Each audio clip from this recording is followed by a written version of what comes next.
त्रिनितांतिस पर्व के बाद 17वें पवित्र गिरजा आराधना में आप सबों का स्वागत है।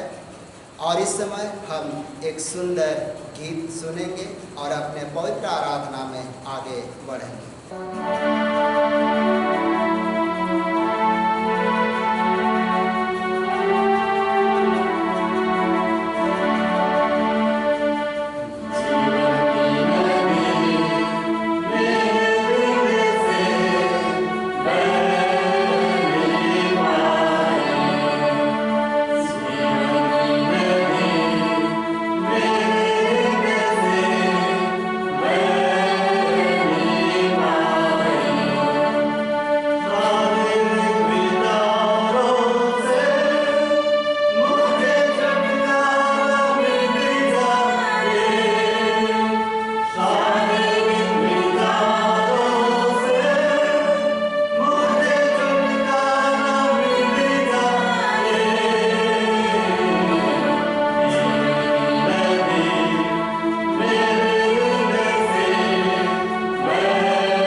उठे।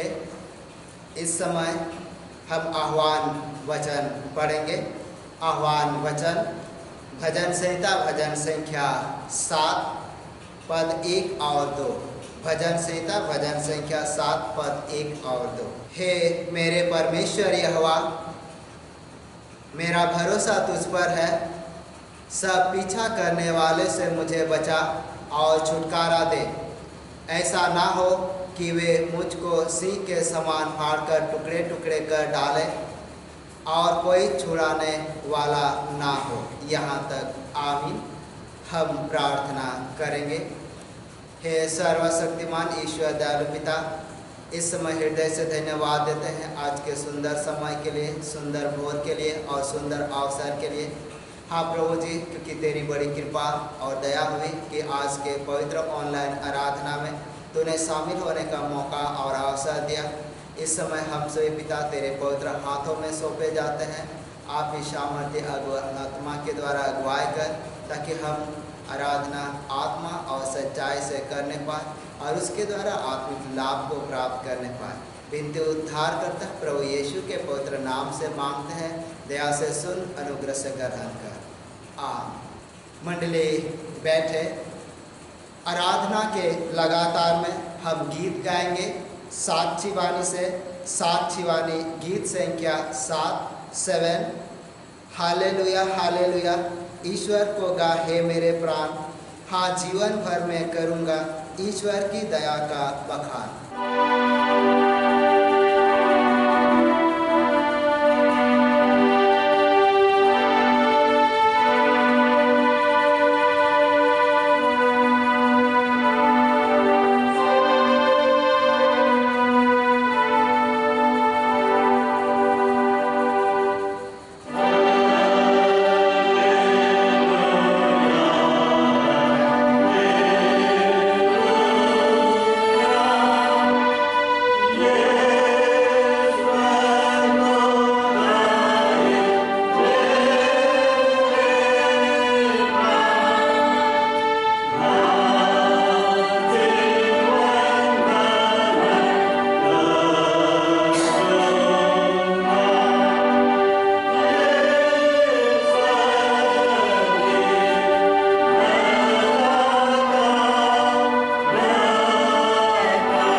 परमेश्वर पिता, पुत्र और पवित्र आत्मा के नाम से आमीन। हमारी सहायता ईश्वर के नाम से जिसने स्वर्ग और पृथ्वी को सिरजा।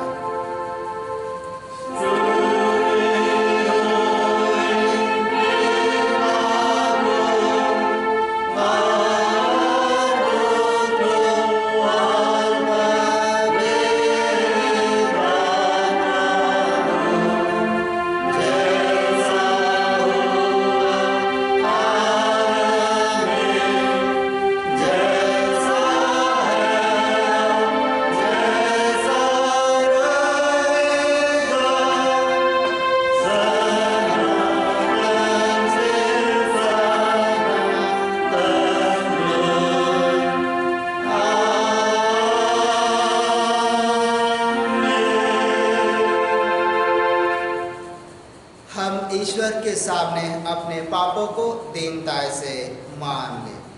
हे सर्वशक्तिमान ईश्वर दयालु पिता, हम दीनता से अपने सब पाप और अपराधों को तेरे सम्मुख मान लेते हैं।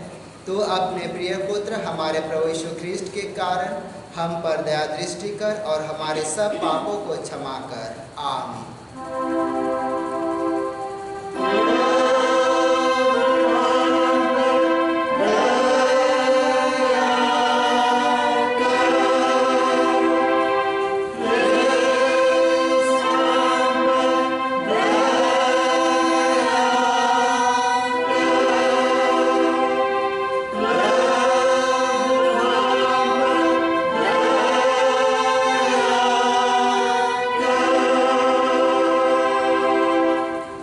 शांति वचन सुने।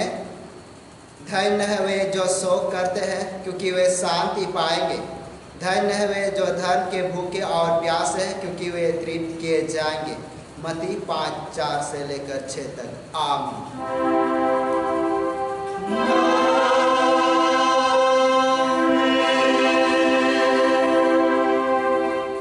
मंडली उठे। सबसे ऊंचे स्थान में ईश्वर का गुणानुवाद हो।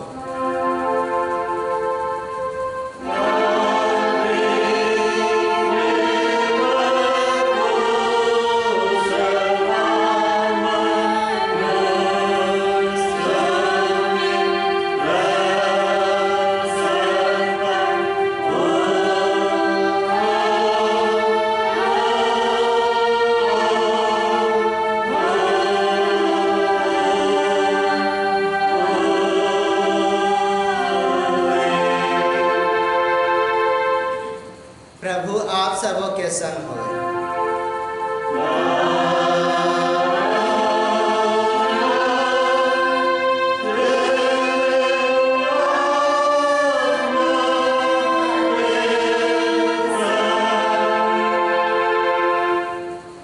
हम प्रार्थना करेंगे।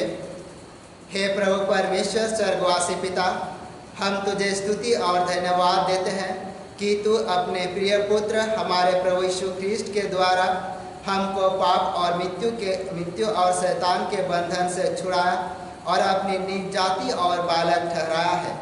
हम तेरी विनती करते हैं कि तू पवित्र आत्मा से हमारी सहायता कर कि हम ऐसी तेरी कृपा को नित्य पहचान कर धन्यवाद के साथ ग्रहण करें और तेरी प्रसन्नता के योग्य चाल चले। हमारे मनों को पवित्र कर कि पाप हमें प्रभुता करने ना पाए, वरन कि हम भले कार्यों के द्वारा इस संसार में ज्योति के समान हो, जिससे और लोग देखकर तेरी स्तुति करें।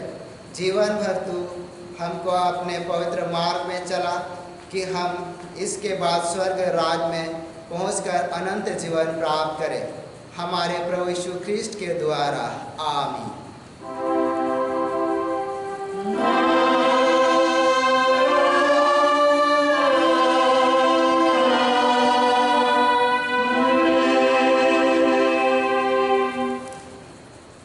इस समय पहला पाठ वचन पढ़ेंगे। पहला पाठ वचन इब्रानियों के नाम पत्री अध्याय संख्या 4 और पद संख्या 9 से लेकर आगे 13 तक। अतः जान लो कि परमेश्वर के लोगों के लिए शब्द का विश्राम बाकी है, क्योंकि जिसने उसके विश्राम में प्रवेश किया है, उसने भी परमेश्वर के समान अपने कामों को पूरा करके विश्राम किया है। अतः हम उस विश्राम में प्रवेश करने का प्रयत्न करें। ऐसा ना हो कि कोई जन उनके समान आज्ञा ना मानकर गिर पड़े, क्योंकि परमेश्वर का वचन जीवित और प्रबल और हर एक दोधारी तलवार से भी बहुत चोखा है, और प्राण और आत्मा को और गांठ और गुद्दे को अलग करके आर पार छेदता है, और मन की भावनाओं और विचारों को जांचता है। सृष्टि की कोई वस्तु उससे छिपी नहीं है, वरन जिससे हमें काम है उसकी आँखों के सामने सब वस्तुएं खुली और प्रकट है। यहाँ तक आमीन। तेरा धन्यवाद हो हे कृष्ण यीशु। हालेलुया।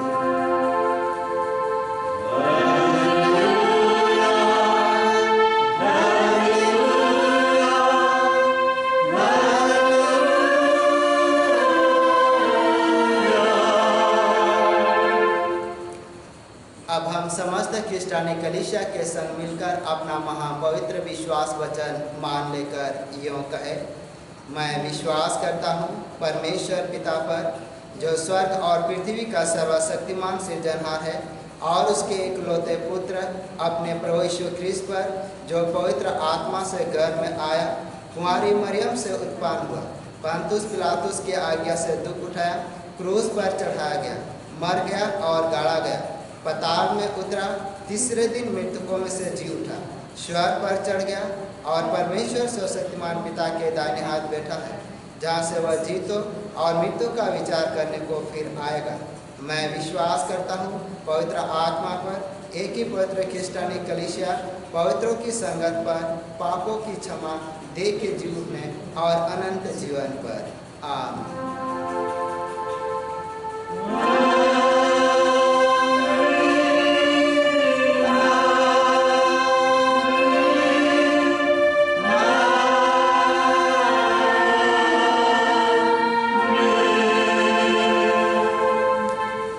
मंडली बैठे आराधना के लगातार में दूसरी गीत गाएंगे साक्षी वाणी से। साक्षी वाणी गीत संख्या 77।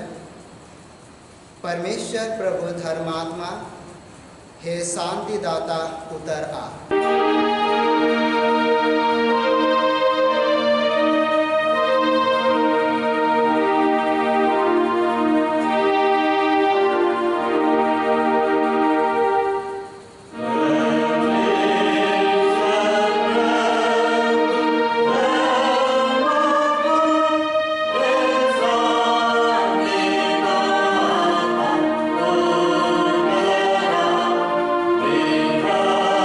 Oh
उठे। तुम्हें हमारे पिता ईश्वर और प्रभु यीशु ख्रिस्ट की ओर से अनुग्रह और शांति मिले। आमीन। आइए हम प्रार्थना करें। हे सर्वशक्तिमान से जनहार ईश्वर दयालु पिता और उद्धारकर्ता प्रभु यीशु और अगुवाई करने वाला पवित्र आत्मा, इस समय हृदय से धन्यवाद देते हैं क्योंकि तूने सुंदर मौका और अवसर हमारे जीवन के लिए जोड़ा और आज तूने पवित्र ऑनलाइन आराधना में शामिल होने का अवसर दिया है। हाँ प्रभु जी, इस समय हम सभी तेरे हाथों में सौंपे जाते हैं। आप ही यहोवा परमेश्वर कर हम हर एक के जीवन के अगुवाई कर, ताकि आज का यह पवित्र वचन हमारे जीवन में उद्धार और आशीष का कारण ठहरने पाए। विनती उद्धार करता प्रभु यीशु के नाम से मांगते हैं, दया से सुन, अनुग्रह से ग्रहण कर। आमीन। और आज के लिए ठहराया गया पवित्र वचन लूका रचित सुसमाचार अध्याय संख्या 14 और पद संख्या 1 से लेकर 11 तक। लूका रचित सुसमाचार अध्याय संख्या 14 और पद संख्या 1 से लेकर आगे 11। यहाँ पर परमेश्वर का जीवित वचन यूँ लिखा हुआ है। फिर वह सबत के दिन फरीसियों के सरदारों में से किसी के घर रोटी खाने गया और वह उसकी घात में थे। वहाँ एक मनुष्य उसके सामने था जिसे जलंधर का रोग था। इस पर यीशु ने व्यवस्थापकों और फरीसियों से कहा, क्या सबत के दिन अच्छा करना उचित है या नहीं? परंतु वे चुपचाप रहे। तब उसने उसे छूकर चंगा किया और जाने दिया और उनसे कहा, तुम में से ऐसा कौन है जिसका गधा या बैल कुएं में गिर जाए और वह सबत के दिन उसे तुरंत बाहर ना निकाले? वे इन बातों का कुछ उत्तर ना दे सके। जब उसने देखा कि आमंत्रित लोग कैसे मुख्य मुख्य जगह चुन लेते हैं, तो एक दृष्टांत देकर उनसे कहा, जब कोई तुझे विवाह में बुलाए तो मुख्य जगह में ना बैठना। कहीं ऐसा ना हो कि उसने तुझसे भी किसी बड़े को न्योता दिया हो और जिसने तुझे और उसे दोनों को न्योता दिया है आकर तुझसे कहे, इसको जगह दे, और तब तुझे लज्जित होकर सबसे नीचे जगह में बैठना पड़े। पर जब तू बुलाया जाए तो सबसे नीचे जगह जा बैठ, कि जब वह जिसने तुझे न्योता दिया है आए तो तुझसे कहे, हे मित्र, आगे बढ़कर बैठ। तब तेरे साथ बैठने वालों के सामने तेरी बड़ाई होगी, क्योंकि जो कोई अपने आप को बड़ा बनाएगा वह छोटा किया जाएगा, और जो कोई अपने आप को छोटा बनाएगा वह बड़ा किया जाएगा। यहाँ तक। आमीन। इस समय थोड़ी देर के लिए मंडली बैठ जाएंगे। मसीह यीशु में विश्वासियों, सचमुच में आज का पवित्र वचन हमारे जीवन में सीखने लायक है, और आज का ये पवित्र वचन हमारे जीवन में खाली नहीं जाएगा, क्योंकि आज के वचन हमें विशेष बात और विशेष अनुग्रह की ओर ले जाएगा। और इसीलिए जब हम आह्वान के तौर पर अपने जीवन के लिए चुन सकते हैं, जिसको हम इब्रानी 4:7 का बी में देखते हैं, वहाँ वचन लिखा है, यदि आज तुम प्रभु का शब्द सुनो तो अपने मनों को कठोर ना करना। और ये वास्तव में हमारे जीवन के लिए चैलेंज है, हमारे जीवन के लिए चुनौती है, क्योंकि आज हम प्रभु में हैं, हम क्रिस्तानी जीवन व्यतीत कर रहे हैं और हम अपने आप में आगे बढ़ रहे हैं, परंतु हमारा जो व्यवहारिक जीवन है उसको देखना बहुत ज़रूरी होता है। और इसीलिए जब हम आज के पवित्र वचन को पढ़ेंगे तो यहाँ जो वचन लूका रचित सुसमाचार अध्याय संख्या 14 और पद संख्या 1 से लेकर 11, यहाँ दो विशेष बड़े बातों को वचन के माध्यम से समझाया गया है। और उसमें से जो पहला भाग है, वहाँ एक आश्चर्यकर फरीसी के घर में यीशु, और वहाँ जाता है और उसके सामने एक रोगी को जानबूझकर लाया जाता है ताकि वो उसको देखे और वो व्यवस्था का उल्लंघन करे। और दूसरा जब हम देखते हैं नम्रता और अतिथि सत्कार। और इसीलिए जब हम आज के पवित्र वचन में बढ़ेंगे तो हम दूसरी पॉइंट से शुरू करेंगे जो हमारे जीवन के लिए, मसीही जीवन के लिए बहुत ही मायने रखता है। और इसमें जब दूसरे खंड में जब हम पढ़ेंगे, जिसको हम लूका रचित सुसमाचार अध्याय संख्या 14 और पद संख्या 7 से लेकर 11 तक, और यह एक जाना पहचाना वचन है और ऐसा अक्सर लोग करते हैं। और इसलिए जब इस वचन को पढ़ेंगे तो यहाँ यहूदी व्यवस्था, यहूदी समाज के व्यवस्था को दर्शाता है। और जब इस वचन को हम पढ़ रहे हैं, यहाँ विवाह भोज या तो विवाह समारोह के विषय में प्रभु ने एक सुंदर दृष्टांत, जो वास्तविक दृष्टांत है, उसको रखा। और ये इसलिए रखा क्योंकि यहाँ जो दृष्टांत में बातें कही गई है, अगर इसको हम आज के भारतीय परिवेश में देखेंगे तो बहुत अच्छी तरह से मेल खाता है। और इसलिए हम सोच सकते हैं, जब यहूदी पृष्ठभूमि, यहूदी बैकग्राउंड को गौरपूर्वक ध्यान करेंगे तो हम देख सकते हैं बिल्कुल ये हिंदुत्व यानी भारतीय हिंदुत्व जैसे वर्ण व्यवस्था पर आधारित था। जिस प्रकार हम भारत में हिंदुत्व में देखते हैं, हिंदुओं में देखते हैं कि मुख्य रूप से 4 वर्ण में बांटा गया है। और उसमें से हम देख सकते हैं कि ब्राह्मण, दूसरा हम लोग देख सकते हैं क्षत्रिय, तीसरा हम लोग देख सकते हैं वैश्य, और चौथा में शूद्र। और इनका अलग अलग स्थान था, कोई समारोह में, कोई विवाह के जगह, या तो कोई प्रोग्राम में, चाहे वो धार्मिक स्थान में। और ऐसे ही जब हम यहूदी समाज में आगे बढ़ते हैं, बिल्कुल यहूदी समाज में भी ये सेम स्थिति था, वहाँ भी वर्ण व्यवस्था था। और उसमें से हम अगर वचन के तहत हम देखेंगे तो उसमें रब्बी वर्ग थे, सदुकी वर्ग थे, शास्त्री वर्ग थे और फरीसी वर्ग थे, और एक आम यहूदी लोग थे। और जो आज का ये वचन बिल्कुल उन्हीं के आधार पर रखते हुए प्रभु ने लोगों के सामने रखा। और यहाँ इसलिए रखा क्योंकि लोग जब कोई प्रोग्राम होता है, जब विवाह का जगह होता है, या तो भोज खाने का, या तो रिसेप्शन के समय, या तो किसी भी समय, लोग पहले से ही अच्छे अच्छे जगह, उत्तम उत्तम जगह को चुन लेते थे। और जो ऐसे ऐसे भी लोग हैं जिनको जगह नहीं मिलती थी।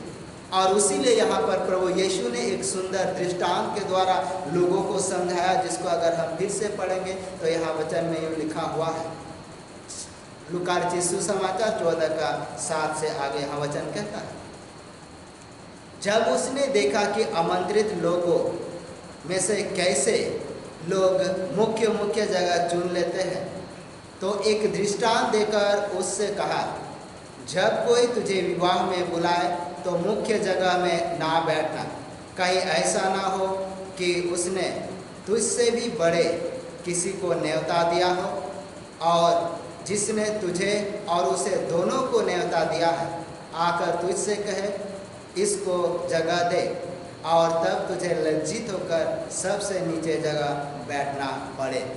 और यह परमेश्वर का पवित्र जीवित वचन है। और इसीलिए यहाँ एक नम्रता, एक दीनता और एक शिष्टाचार के विषय में यीशु बताता है। अगर कोई विवाह के भोज में आमंत्रित है तो पहले उस मुख्य जगह नहीं, परंतु एक साधारण सी जगह पर बैठे।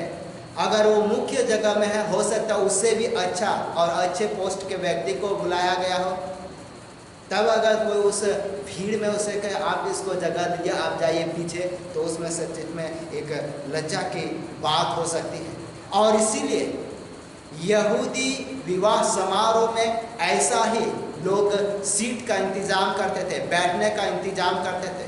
सबसे जो पहला रॉ या तो पहला जो कुर्सी होता था, उसको हम देख सकते हैं कि अच्छे लोगों के लिए, मुख्य अतिथि के लिए लगाया जाता था। फिर जो दूसरा होता, दूसरा लाइन या तो उससे पीछे, उससे दूसरे कैटेगरी के लोगों के लिए, और तीसरे भी ऐसा उस प्रकार का चौथा।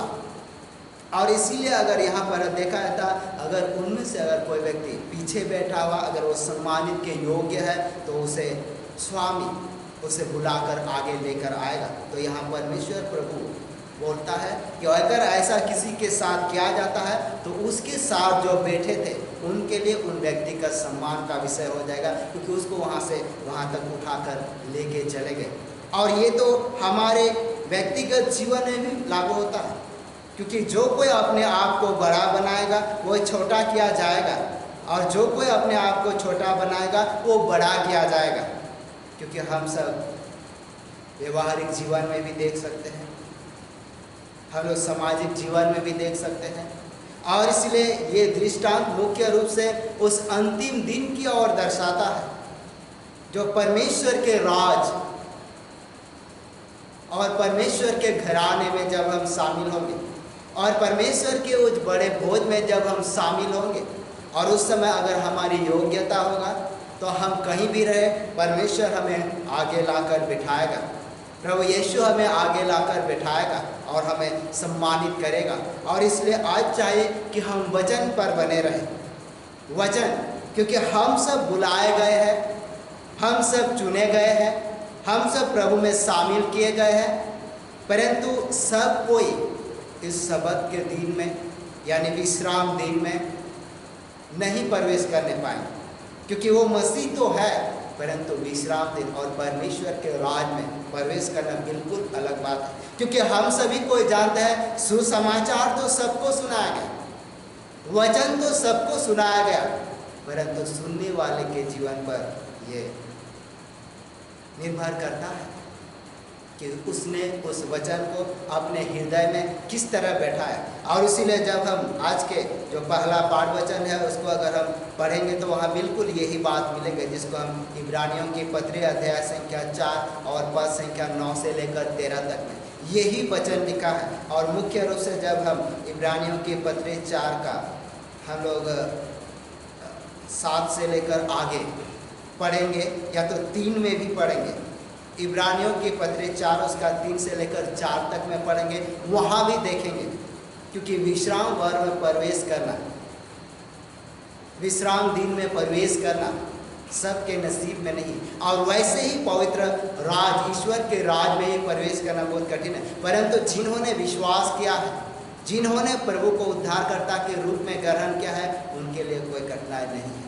और इसीलिए जब हम आज के पवित्र वचन जब हम आगे बढ़ते हैं तो इन बातों को देख सकते हैं। और इससे पहले जो आज यहाँ पर चिन्ह और चमत्कार हम लोग देखते हैं कि यहूदी समाज के जो मुख्य व्यक्ति हैं, यहाँ व्यवस्थापक का जिक्र है, फरीसियों का जिक्र है और फरीसियों के सरदारों का जिक्र है।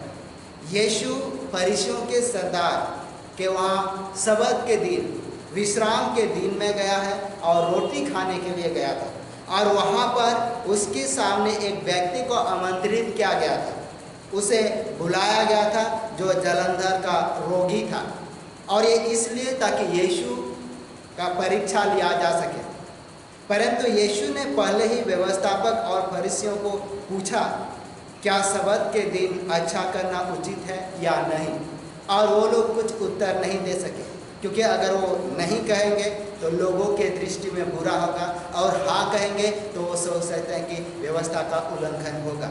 और इसलिए व्यवस्था हमेशा यहूदियों में फरीसी, शास्त्री, रब्बी वो कट्टरता से मानते रहे, परंतु व्यवस्था ही सब कुछ का आधार नहीं है, क्योंकि उससे बढ़कर है व्यवहारिक जीवन। क्योंकि आज हम एक एग्जाम्पल के तौर में समझेंगे।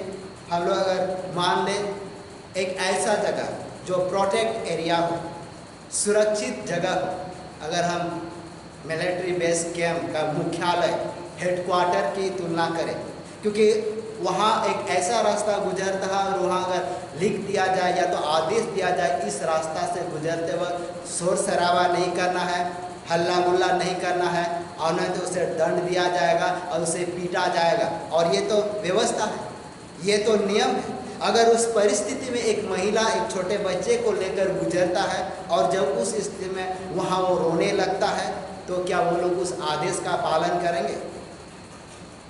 जो उन सिपाहियों को आदेश दिया गया था इस रास्ते से जो शोर शराबा करते हुए गुजरेंगे उसे मारा जाए, पीटा जाए, बिल्कुल नहीं करेंगे। और उस समय जो व्यवहारिक व्यवस्था है वो लागू होगा, विवेक लागू होता है। और इसीलिए आज जब हम देखें कि यीशु मसीह ने एक बड़ा बदलाव लाया है, यीशु मसीह ने एक बड़ा परिवर्तन लाया है, और वो है प्रेम।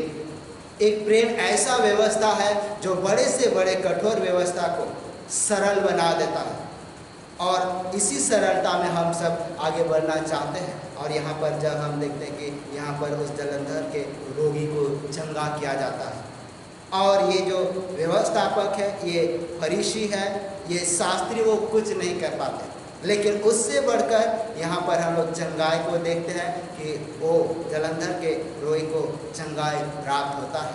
और इसीलिए आज भी हम देख सकते हैं कि लोग अपने प्रभु को तलाशते हैं, लोग अपने स्वामी को ढूंढते हैं कि उनके जीवन का उद्धार हो, परंतु जब वो व्यवस्था के अनुरूप ढूंढते हैं तो उस प्रेम और उस अनुग्रह को वो समझ नहीं पाते। और इसलिए हम आज के जीवन में भी देखते हैं कि प्रभु तो हमें बुलाना चाहता है, प्रभु हमें चंगा करना चाहता है, प्रभु हमें नम्रता और दीनता का पाठ सिखाना चाहता है। क्योंकि अगर हम यहाँ पर जो सबत के दिन के चंगाई के विषय में देखेंगे, फरीसी लोग, शास्त्री लोग, याजक और महायाजक भी यीशु के पीछे थे, परंतु फिर भी यीशु ने बहुत बार विश्रामवार के दिन में चंगाई को किया है। और उनमें से मुख्य 7 ऐसी घटना है जिसमें अगर हम पढ़ेंगे तो पढ़ सकते हैं। यहाँ पर लूका रचित सुसमाचार अध्याय संख्या 4 और 38, या तो हम लोग लूका रचित सुसमाचार 6 में, या तो लूका रचित सुसमाचार 13-14 में, और वैसे ही यूहन्ना रचित सुसमाचार 9-14 से आगे भी देख पाएंगे। और लेकिन इनमें से सबसे बड़ी बात है विश्वास। आज हमें चाहे कि हम विश्वास में बने रहें। अगर हम विश्वास में दृढ़तापूर्वक प्रभु में बने रहते हैं तो हम आसानी से चंगाई को प्राप्त करते हैं, सरलता से उद्धार को प्राप्त कर सकते हैं, अगर हम व्यवस्था को मुख्य आधार माने। क्योंकि आज हम अगर देखते हैं कि अंधापन, आज आत्मिक अंधापन विश्व में दिखाई देता है, और उनमें से कई लोग हैं जो प्रभु को अपने पास जानकर भी नहीं समझ सकते। और इसकी तुलना में जब हम भारतीय परिवेश में जब देखेंगे, हिंदुओं की बातचीत करें, वहाँ पर हम देख सकते हैं हिंदू मान्यता है, वो एक गाय पर भी ईश्वर को देखते हैं, पीपल के पत्ते पर भी ईश्वर को देखते हैं। लेकिन आज हम मसीही जीवन को देखेंगे और उसके सेवक, उसके पुरोहित पर भी वो ईश्वर को नहीं देख पाते, और इसलिए उनका जीवन भटकते रहता है कि वो ईश्वर को तलाशते हैं। और इसलिए मैं तो कहना चाहूँगा कि वो ढूंढे, परंतु वो वही आएगा जहाँ पर हम अपने मन को देख पाते हैं। इसीलिए परमेश्वर हमारे हृदय में है, यीशु मसीह हमारे हृदय में है, वचन हमारे हृदय में है, तो हमें परमेश्वर को तलाशने की जरूरत नहीं। तो निश्चय आज हम नम्रता और दीनता के साथ रहें और एक दूसरे का आदर और सम्मान करें, तो निश्चय हम आगे प्रभु में उन्नति और उद्धार को प्राप्त करते हुए ईश्वर पिता को धन्यवाद देंगे। इस वचन के तहत हम परमेश्वर पिता की महिमा कर सकते हैं। आइए इस समय हम छोटी प्रार्थना करें। हे सर्वशक्तिमान ईश्वर दयालु पिता, इस समय हृदय से धन्यवाद देते हैं क्योंकि ये तूने यह सुंदर वचन दिया है। हाँ, सचमुच में प्रभु जी तेरा वचन देहधारी तलवार के समान है और तू मन की भावनाओं को और विचारों को जांचता है। हाँ, तू चाहता है कि हर कोई तुझसे प्रेम रखे, और जिस उद्देश्य और मकसद से तूने प्रभु यीशु को इस जगत या जीवन में भेजा, ताकि उसके सामर्थ्य नाम से हम सभी उद्धार को प्राप्त करें, चंगाई को प्राप्त करें और आशीष को प्राप्त करें। और जो शिक्षा प्रभु यीशु ने दिया उसको मानते हुए, उसका पालन करते हुए मसीही जीवन में हम उस ज्योति के समान चमकने पाए जिसके लिए तूने हमें चुना और नियुक्त किया है। हाँ पिता, हम सभी तेरे पवित्र हाथों में सौंपे जाते हैं और यह विनती हमारे उद्धार करता प्रभु यीशु के नाम से मांगते हैं। दया से सुन, अनुग्रह से ग्रहण कर। और ईश्वर की शांति जो समस्त ज्ञान से ऊर्ध है, ख्रीष्ट यीशु में प्रत्येक के हृदय और मन की रक्षा करे अब से सनातन रहे। आराधना के लगातार में तीसरा गीत गाएंगे साक्षी वाणी से। साक्षी वाणी गीत संख्या 143 143। हे ईश्वर नाथ, अपने अपराध के हेतु दुख में मैं पाता, इस जग माही कहीं नहीं सहायक पाया जाता।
और जो कुछ मुझ में है वह उसके पवित्र नाम को धन्य कहे। हे मेरे मन, यहोवा को धन्य कर और उसके किसी उपकार को ना भूलना। वही तो तेरे सारे अधर्म को क्षमा करता है और सारे रोगों से चंगा करता है। आमीन। हे सर्वशक्तिमान सृजनहारी ईश्वर दयालु पिता, और हे उद्धारकर्ता प्रभु यीशु, और हे पवित्र आत्मा सहायक, इस समय हृदय से धन्यवाद देते हैं।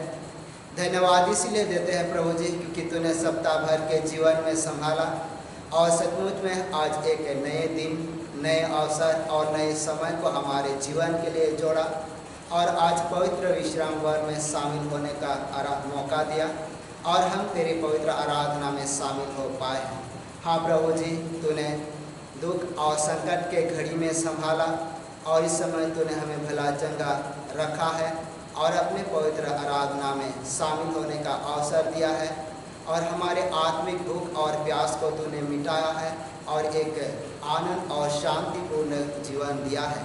साथ ही साथ प्रभु जी प्रार्थना के द्वारा उन सभी को तेरे हाथ में सौंप देते हैं जो इस समय तुझे हृदय से धन्यवाद देना चाहते हैं और आप यह परमेश्वर कर इस समय उनके धन्यवादी मन, हृदय और आत्मा को ग्रहण कर, ताकि आने वाले दिन पिता वो भी तेरी पवित्र महिमा और गवाही का कारण ठहरने पाए। साथ ही साथ जो दुर्बल में थे तो उनको चंगा किया है और जिन्होंने अपने पारिवारिक जीवन में, व्यक्तिगत जीवन में कई उपलब्धियों को प्राप्त किया है, उस निमित्त भी धन्यवाद देना चाहते हैं। प्रभु जी, तू उनके भी धन्यवादी हृदय को और आत्मा को ग्रहण कर। साथ ही साथ पिता उन सभी को भी तेरे हाथ में सौंप देते हैं जिन्होंने उन्नति और अपने परिवार में विशेष वस्तु के द्वारा आशीष को प्राप्त किया है। हाँ प्रभु जी, तू उनके भी मन और हृदय को ग्रहण कर और साथ ही साथ एक एक धन्यवाद अभिलाषी को तेरे पवित्र हाथ में सौंप देते हैं। तो प्रत्येक के साथ होकर प्रत्येक के घराने का अगुवाई कीजिए। हाँ प्रभु जी, इस सारी प्रार्थना और निवेदन को तेरे नाम में सौंप देते हैं और यह विनती हमारे उद्धारकर्ता प्रभु यीशु के नाम से मांगते हैं। दया से सुन, अनुग्रह से ग्रहण कर। आमीन।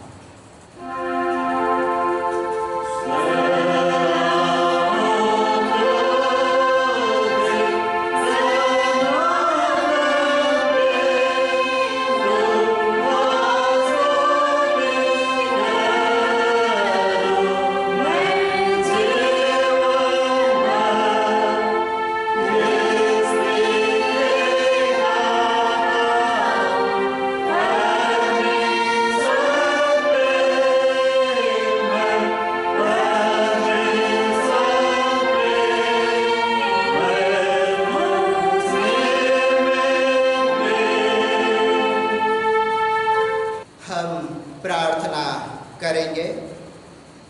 हे प्रभु परमेश्वर सर्ववासी पिता, हम तेरी विनती करते हैं अपनी ख्रिस्तानी कलीसिया और उसके सारे सेवकों की अगुवाई कर कि वे तेरे वचन के निर्मल उपदेश में ठहरे, जिससे सच विश्वास और प्रेम हमें बढ़े और दिखाया जाए। हे प्रभु, भारत रिपब्लिक के हमारे प्रेसिडेंट, इस प्रांत के गवर्नर, राज्यसभा और मंत्रिमंडलों, सब न्याय और हाकिमों और सब राज्य कर्मचारी को आशीष दे और उनकी अगुवाई कर कि वे न्याय और धर्म से देश की सेवा करें और हम कुशल चैन से सारी भक्ति और गंभीरता से काल बिताएं। हमारे कलीसियाई सभाओं, सेंट्रल काउंसिल, डायसिस काउंसिल और कलीसिया के अन्य मंडली सभाओं को आशीष दे कि वे इस मंडली को तेरे पवित्र इच्छा के अनुसार चलाए। जगत की लुथरेन कलीसिया और देश विदेश के हमारे सभी ख्रिस्ट विश्वासी मित्रों को आशीष दे कि हम ख्रिस्तीय प्रेम और सहयोग में आगे बढ़े और जगत में तेरी साक्षी के लिए अधिक सामर्थ पाए।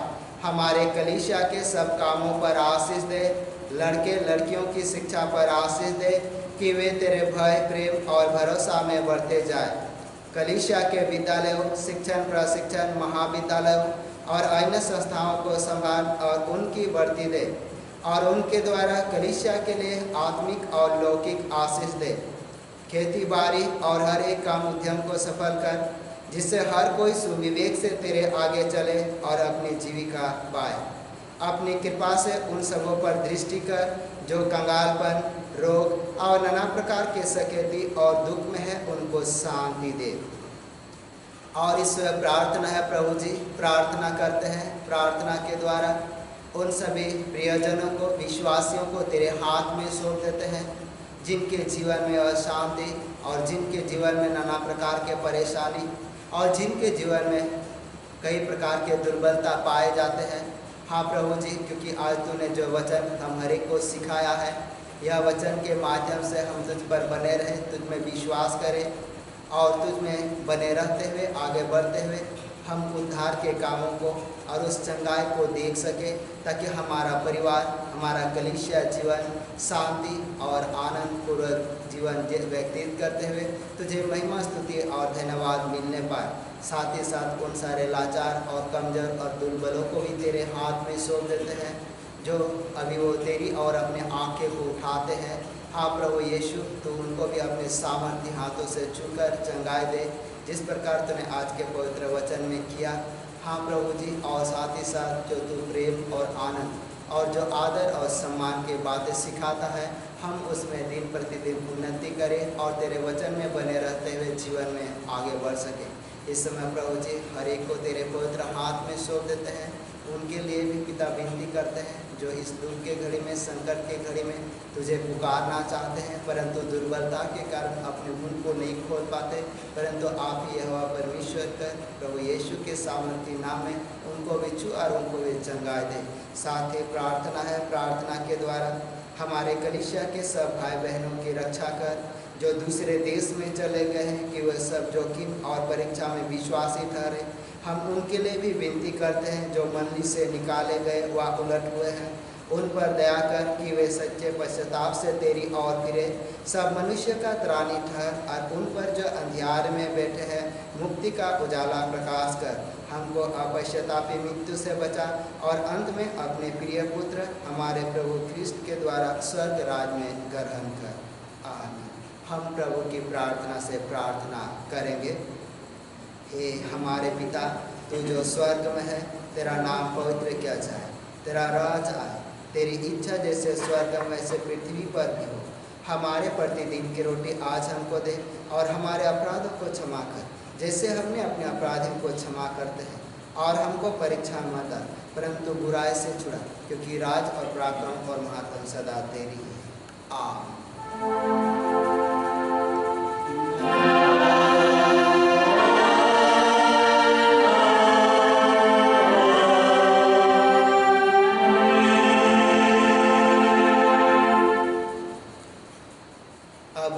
त्रिएक ईश्वर का आशीर्वाद विश्वासी और दिन मन से ग्रहण करें। परमेश्वर तुझे आशीष दे और तेरी रक्षा करे। परमेश्वर अपना मुख तुझ पर प्रकाश करे और तुझ पर अनुग्रह करे। परमेश्वर अपना मुख तुझ पर प्रकाश करे और तुझे कुशल देवे। आमीन।